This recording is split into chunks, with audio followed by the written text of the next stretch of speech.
కానీ వాళ్ళని ప్రోత్సహించే విధంగా ఉంటాము ఎంతవరకు కరెక్ట్ అని చెప్పి మాత్రం నా ఓపెనింగ్ కామెంట్. వెంకటేశ్వర గారు వినిపిస్తుందా? చెప్పండి. ఏంటి సార్ ఎలా చూడాలి? బెజవాడ రగిలిపోతుంది. డిఎస్సి లోకేష్ గారు రాజీనామా చేయాలి, వాళ్ళు అదే ఇంక అల్టిమేటం, ఇంక అంతకు మించి ఇంక వెనక్కి తగ్గేది లేదు అంటున్నారు. అలాగే మీ కూటమిలో ఉన్న మంత్రి గారు ఎవరో ఎన్ఆర్ఐ మహిళని ఏదో ఇంకేం చెప్తాం, ఇంకా ఇవన్నీ ఏంటన్నారో ఏం చేశారో ఆ ఫోటోలు ఏంటో ఈ డిస్కషన్లు ఏంటో.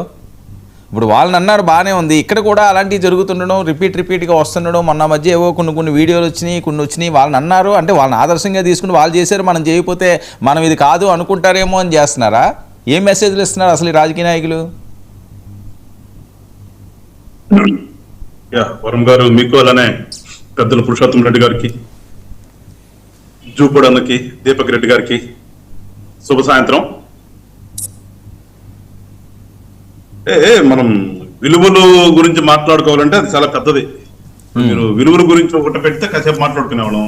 మీరేమో 2-3 పెట్టారు, 2-3 అంటే మన టైం సరిపోతుంది. కాకపోతే మరి మీరు అదైతే నాకైతే తెలియదు, కానీ ఆ మంత్రి ఎవరో తెలియదు, ఆ శైల ఎవరో తెలియదు, నాకైతే వాళ్ళు ఎవరో గురించి నాకు తెలియదు. సో దాని గురించి తెలియనప్పుడు మనం ఏం మాట్లాడతాం. కానీ కాకపోతే ఒక ఎలిగేషన్ అనేది మాత్రం రావటం అనేది మాత్రం అది ప్రజాస్వామ్యంలో కరెక్ట్ కాదు.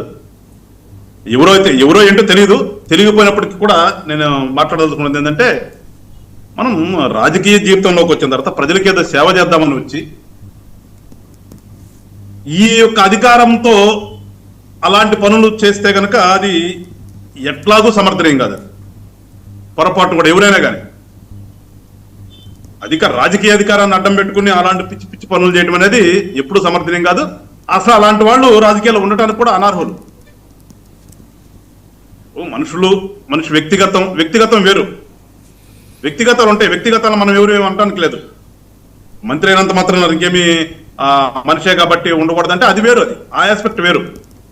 కానీ ఈ హోదాలో పిచ్చి పనులు చేయటం అంటూ అవి బయటికి రావటం అనేది అది సమర్థనీయం కాదు. ఖచ్చితంగా వాళ్ళు ఎవరో కానీ వాళ్ళు అలాంటి శాస్త్రం ఉంటే ఖచ్చితంగా కూటమి ప్రభుత్వంలో ఉన్నాం కాబట్టి జనసేన పార్టీ తరఫున నేనైతే వాటిని సమర్థించను.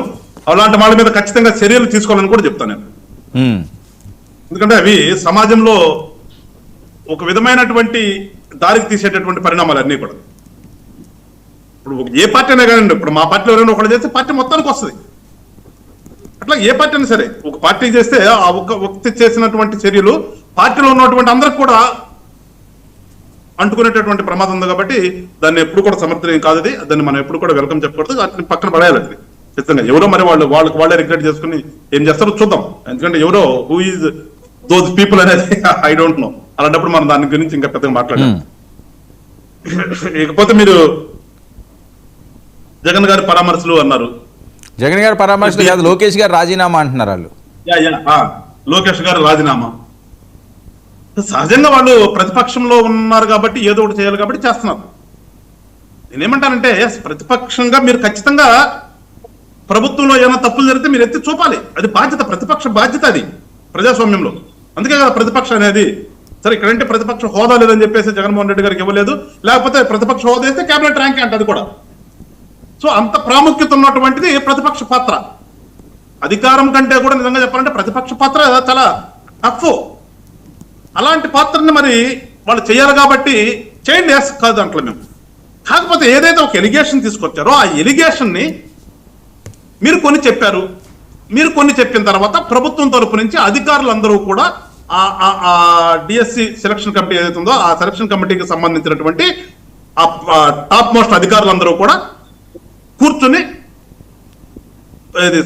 ప్రెస్ సభ ముఖంగా ప్రతిదీ పాయింట్ చేశారు. జగన్మోహన్ రెడ్డి గారు ఎవరినైతే కూర్చోబెట్టుకుని వీళ్ళకి అన్యాయం జరిగిందని చెప్పారో వాళ్ళ పేరుతో సహా వాళ్ళ ర్యాంకుతో సహా వాళ్ళకి ఎందుకు జాబ్ రాలేదు అనేది స్పష్టంగా అధికారులు చెప్పేశారు. అది లాంగ్ బ్యాక్ జరిగిపోయింది. అది ఎప్పుడో జరిగింది. అది ప్రతి ఒక్కటి సాక్షి పేపర్లో, సాక్షి ఛానల్లో ఏదైతే రాశారో సాక్షి పేపర్లో రాసిన ప్రతి వ్యక్తి గురించి కూడా అధికారులందరూ అక్కడ కూర్చొని, మేము ఏదో పొలిటికల్ లీడర్స్ కాదు, నేను దీపక్ రెడ్డి గారు లేదంటే లోకేష్ గారు, మేము కాదు, ఎవరైతే కండక్ట్ చేసినటువంటి అధికారులు ఉన్నారో అధికారులందరూ కూడా కలిసి కూర్చుని ప్రతి ఒక్క ఫోటోని సాక్షి పేపర్లో వచ్చిన ఫోటోని చూపించి అతని పేరుతో సహా ఇతనికి వచ్చిన ర్యాంక్ ఇది, ఇతనికి ఇందువల్ల ఉద్యోగం రాలేదు అని విశదంగా చెప్పారు మొత్తానికి. మరి కట్ చేస్తే మళ్ళా 2 నెలల తర్వాత మొన్న జరిగింది కదా ఢిల్లీలో జన్జీ అనేది కాక్రోచ్ పార్టీ వాళ్ళది ఏదో జరిగింది కదా సంథింగ్, అది చూసుకుని ఏదో పులిని చూసి నక్కలు మొదలు పెట్టుకున్నారు సంధాన. వీళ్ళు ఇప్పుడు ఇక్కడ వచ్చి మళ్ళీ మొదలు పెట్టారు జన్జీ అని, ఏదో వాళ్ళని వీళ్ళని. నాకు ఎందుకంటే ఆయన గుంటూరులో మా ఆఫీస్ ముందే అంబేద్కర్ గారి కోడ్లు ఉంటది. గుంటూరులో ఎలాంటి యాజిటేషన్ జరిగినా ఏం జరిగినా కానీ ఇదే ప్లేస్ మాకు. లాట్ సెంటర్ లో ఉన్నటువంటి అంబేద్కర్ గారి స్టాట్యూ దగ్గరే ప్రతి పార్టీ, ఏ పార్టీ అయినా, మేము చేసినా, టీడీపీ వాళ్ళు చేసినా, వైసీపీ వాళ్ళు చేసినా, ప్రజా సంఘాలు చేసినా, సిపిఐ సిపిఎం ఎవరు చేసినా కానీ ఇక్కడికి రావాలి. ఆ రోజు నేను చూస్తున్నాను ఆ డిఎస్సి నిరసన అని చెప్పేసి విద్యార్థులతో నిరసన చూస్తే నాకు ఎందుకో మరి నాకైతే ఏనా 2-3 ఉన్నారేమో దాంట్లో, కొంతవరకు ఏంటంటే నేను గుర్తుపట్టగలను. కొంతవరకు వాళ్ళ స్టూడెంట్ ఆర్గనైజేషన్ ఉన్న వాళ్ళు కానీ లేదంటే రాజకీయంగా తిరిగే వాళ్ళు కానీ నాకు ఎవరు కనిపించరా. డిఎస్సి రాసిన వాళ్ళు ఎవరు నాకు ఆ ఉన్న వాళ్ళు ఎవరు కూడా డిఎస్సికి అటెండ్ అయిన వాళ్ళు అని నాకైతే అనిపించరా. మరి అవి మేబీ ఏమన్నా కొంతమంది ఉన్నారేమో, రాంగ్ అయితే కావచ్చు.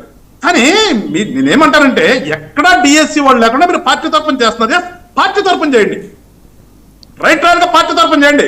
మేము జరిగినటువంటి విద్యార్థుల తరఫున మేము చేస్తున్నాం అని మొత్తం కూర్చోండి. మీరు జన్జీ అంటారు, మా రాంబాబు గారు వస్తారు, జన్జీ అంటారు, అటు పక్కన ఎవరు పేరు నాన్న గారు కనిపిస్తుంటాడు. వీళ్ళే మాట్లాడేది వాళ్ళెవరు మాట్లాడరు, వీళ్ళ మైకులో మాట్లాడుతుంటారు.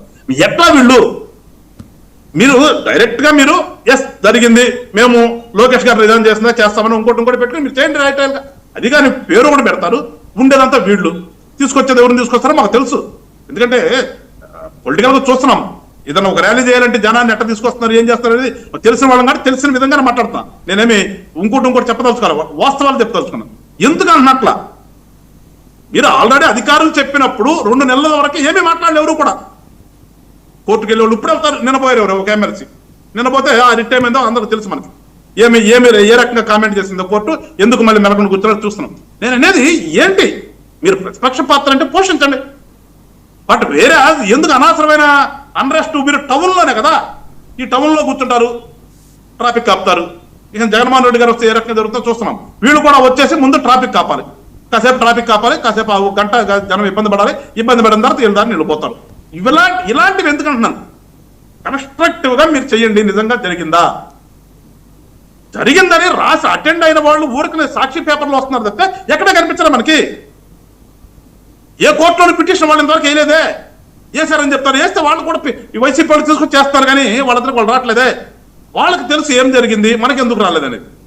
కానీ ఏదో చెయ్యాలని చెప్తే ఏమవుతుంది, బూమ్రాంగ్ అన్నట్టుగా వీళ్ళకి ఏదో జరుగుతుంది తప్పితే. ఇప్పటికైనా సరే నిజంగా తప్పు జరుగుంటే నేను కూడా చెప్తాను, జనసేన పార్టీ మేము కూడా పోరాటం చేస్తాం ప్రభుత్వం ఉన్నప్పటికి కూడా. ఎందుకంటే అది అన్ఎంప్లాయ్మెంట్, అన్ఎంప్లాయీస్ కి ఇబ్బంది కలిగితే, వాళ్ళకి అన్యాయం జరిగితే వాళ్ళ తరఫున మీతో పాటు మేము కూడా వస్తాం. స్పష్టంగా చెప్పండి, నేను కూడా వెల్కమ్ చేస్తున్నాను, కూర్చుందాం. మీరు వాళ్ళకి ఛాలెంజ్ ఎందుకు, ఛాలెంజ్లు అవసరం లేదు దీంట్లో. ప్రజాస్వామ్యంలో ఛాలెంజ్లు అవి కాదు కావాల్సింది, మనకి ప్రజాస్వామ్యంలో కావాల్సింది తప్పు జరిగింది, ఎస్ అదిగో తప్పు, మీరు క్లియర్ గా చూపించండి. ప్రభుత్వంలో ఉన్న వాళ్ళు సరి చేసుకోవాల్సిన బాధ్యత వాళ్ళకి ఉంటుంది, సరి చేసుకుని తీరుతారు ఖచ్చితంగా. కానీ ఇక్కడ మీకు ఒక నిర్దిష్టంగా లేకుండా ఎంతసేపు ఉన్నా మీరే టామ్ కొట్టుకుంటా ఉంటే ఎట్లా? దంటది వాస్తవంగా చూపించండి. అధికారులు ఆ రోజున చెప్పినప్పుడు మళ్ళీ దాని కౌంటర్ అటాక్ గా మీరు ఏమైనా వచ్చారా? ఈ 2 నెలలు ఎందుకు కాము కూర్చున్నారు ఇళ్లలో? ఎందుకని బయటకు రాలేదు? మీరు ఆల్రెడీ జాబులు ఇచ్చిన వాళ్ళు ఉద్యోగాలు చేసుకుంటున్నారు, వాళ్ళందరూ పోస్టింగ్లు వచ్చినాయి, వాళ్ళందరూ ఉద్యోగాలు చేసుకుంటున్నారు, జీతాలు చేసుకుంటారు, హ్యాపీగా వాళ్ళ ఫ్యామిలీతో వాళ్ళు ఉన్నారు. మీరు ఇప్పుడు మీరు పెట్టేటటువంటి ఒక అలజడి దేనికోసం? అది మీరు విజువల్స్ కనిపిస్తున్నాయి, ఆ విజువల్స్ లో ఎవరన్నా ఆ డిఎస్సీకి అటెండ్ అయిన ఉన్నారా? నాకైతే అనిపించట్లా. మరి డిఎస్సీకి అటెండ్ అయిన ఎవరు కనపడతారు అక్కడ? అంతా వీళ్ళే కూర్చున్నారు. మీరు చెప్పండి మరి, వాళ్ళ తరపున మేము చేస్తున్నాం.